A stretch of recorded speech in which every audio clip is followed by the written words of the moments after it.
The most dangerous person in the room. Not the one screaming. It's the one who's been silent for too long. Funny thing is, they spent decades studying the wrong monsters. While experts hunted terrorists and spies, something far deadlier was growing right under their noses. Not in caves or compounds, but in offices, coffee shops, in people like you. They thought they were hunting wolves, but found sheep thinking like wolves. The overlooked, underestimated, polite smiles, hiding sharp minds, ready to dismantle the world around them. The analysts quit when they saw the data. Individuals operating at a level too complex to control or predict. People forged by rejection, sharpened by isolation, hardened by every "you're not enough." They warned, recruit this person, or we're doomed. But here's the beautiful irony. They were already too late, because you, brilliant and damaged, already recruited yourself. Every sleepless night wondering why you didn't fit. Training, every job interview where they looked right through you.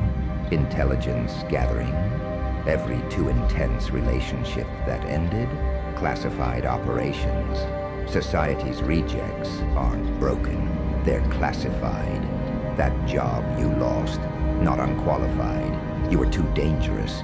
Your interviewer's primitive brain saw the threat before you did. Every slammed door, every too much label wasn't punishment. It was their protection. When you survive on society's edges, you develop skills CIA operatives envy. Reading micro-expressions like code. Predicting behavior like an algorithm, winning wars you didn't know you fought, awkward moments, behavioral training, feeling like an outsider, surveillance practice. Your social failures weren't failures. They were tests you passed without realizing it. Now you're ready to see what you really are. While they played checkers, you mapped the whole chessboard. That crushing isolation. It taught you what intelligence agencies pay millions to learn. How to watch without being seen. Process info without showing your hand. Stay invisible in a crowd. Every awkward moment wasn't failure. It was advanced training. While others chatted shallowly, you read micro-expressions, voice tones, body language. You learned to read rooms like blueprints, decode hidden intentions, predict outcomes, because your survival depended on it. That feeling when you enter a room and instantly know who's lying, scared, dangerous, or weak. That's tactical awareness. Your brain's been running threat assessments since childhood, finding exits, calculating odds. Your social anxiety, not weakness. It was covert intel gathering. While they saw a shy outsider, you were a covert operative. Every silent party was an observation post. Every quiet conversation, data collection. You weren't broken. You were a trained operative in a civilian world. No wonder it felt overwhelming. No wonder you felt different. You were different. You still are. And now's the time to stop apologizing for your superior ability. They work in teams because they're weak. You work alone because you're whole. Want to know what keeps intelligence chiefs awake at night? Lone wolves. Those who can't be tracked, mapped, or predicted through social networks. The ones outside herd mentality, who've learned to rely on themselves. Intelligence agencies fear people like you. Why? Because you can't be controlled by relationships or social pressure. You can't be bought, blackmailed, or broken by ordinary means. You're every handler's nightmare, an asset that needs no handling, an independent operator. You've lived the lone wolf protocol your whole life, not by choice, but by design. Every betrayal was dependency removal. Every friend who bailed, weakness elimination. Every crushing moment of loneliness, it forged you into something unbreakable. They stripped away everything you thought you needed until you realized you needed nothing. People are variables, not constants. Support systems fail. The only foundation you can trust is the one you build yourself. Alone in the dark, you became your own light, strategist, backup, and extraction team. You don't need a team. You are the team. The loudest, usually the emptiest, the quiet, calculating trajectories, while fools broadcast their lives on social media, breakfast, feelings, locations, wacknesses. You mastered operational silence. You move like smoke, present, untouchable, not hiding, hunting. Your silence isn't shyness, it's strategy. Every word you don't speak, every emotion you hide, every secret you keep, that's power. Watch the emotional exhibitionists bleed their hearts online, desperate for validation, giving away their fears and desires to anyone who reads. Not you. You keep your cards close, reveal nothing, absorb everything. You're the question mark in a world of exclamation points. In psychological warfare, the least revealed controls the most. While they perform amateur theater, you conduct surveillance. While they crave attention, you gather intelligence. Your silence unsettles them because deep in their primitive brains, they sense a predator. Someone who watches, remembers, calculates. They can't read you. That terrifies them. How do you manipulate someone who won't show their buttons? The system rejected you because you're immune to its programming. Normal people, obedient sheep, accept rules because they're wired to comply and follow the loudest voice. But you question everything. Your mental fire burns too bright. Your thinking too sharp. Your pattern recognition advanced. Every conspiracy you've pondered, every doubt you've had, wasn't paranoia. It was advanced pattern recognition. You see the strings while others watch the puppet show. While they get emotional, you analyze the narrative. While they pick sides, you ask who benefits.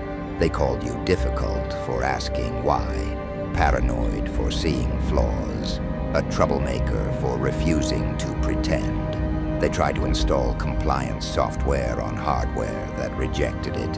Your immunity isn't a bug, it's a feature. Stop apologizing for seeing what others ignore. Stop dumbing yourself down for those running on half your capacity. You don't just read people. You perform psychological autopsies on the living. While others see smiles and handshakes, you see decay underneath. The micro-expressions betraying words, vocal patterns revealing lies, body language shouting insecurity. Your pain, that beautiful excruciating pain, gave you X-ray vision into human nature.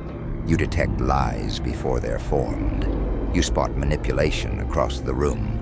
You predict betrayal before the betrayer knows. This isn't intuition, my damaged genius. This is advanced emotional intelligence, forged in disappointment, tempered by betrayal, sharpened by abandonment. You've been hurt so many times your brain built predictive models for behavior. Every heartbreak was data, every backstab pattern analysis, every true nature revealed expanded your psychological database. While they trusted, you predicted. While they hoped, you calculated. They call your cynicism negativity, your caution paranoia. But you know better. When someone shows their true self, run that data through your algorithms immediately. Your trauma wasn't pain, it was training. Your suffering preparation. Your scars, credentials in the dark art of human psychology. Every person who hurt you taught you what to watch for next. Welcome to graduation. You earned a PhD in detecting predators by surviving them. While others consume info mindlessly, you dissect it like a forensic pathologist examining evidence. Watch those addicts scrolling, swallowing whatever narrative floods their feeds. But not you. No. You don't just watch the news. You decode the agendas behind it.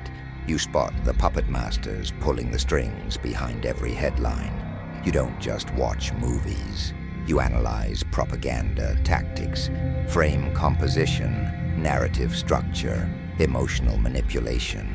Every film becomes a study in psychological operations. You don't just scroll social media. You study mass psychology in real time. Watching the herd move, opinions spread like viruses, manufactured outrage, weaponized. Every piece of media you consume has been unconscious intelligence training. You've learned to see through narratives as if they were made of glass, to spot psychological operations before they even launch, to recognize manipulation techniques that would make Madison Avenue execs jealous. While others see entertainment, you see engineering. While they see news, you see narratives being built. While they see social media, you see experiments in behavioral control. Every therapist who tried to fix you was actually trying to dull your extraordinary abilities. Every prescription was chemical warfare against your heightened awareness. Every time they told you to be normal, they were trying to downgrade your operating system to their primitive level. But sleeper agents can't be reprogrammed. They can only be activated. Every setback prepared you for this moment. Every failure trained your mental muscles. Every lonely night built the kind of resilience that would make special forces jealous. While others learned to follow orders, you learned to question everything. While they built team spirit, you built unbreakable independence. Your depression taught you to operate in the shadows. Your anxiety sharpened your threat detectors. Your isolation forced you to develop survival skills most can't last a week with. You weren't broken. You were evolving. You weren't sick. You were being forged into something beyond their understanding. Stop medicating your power. Stop apologizing for your intensity. Stop pretending your heightened awareness is a disorder. The Sleeper Agent Protocol is active. Your mission is clear. Stop numbing what makes you dangerous. Start weaponizing your awareness. The world needs what you've become, even if it's too primitive to see it yet. The world needs you.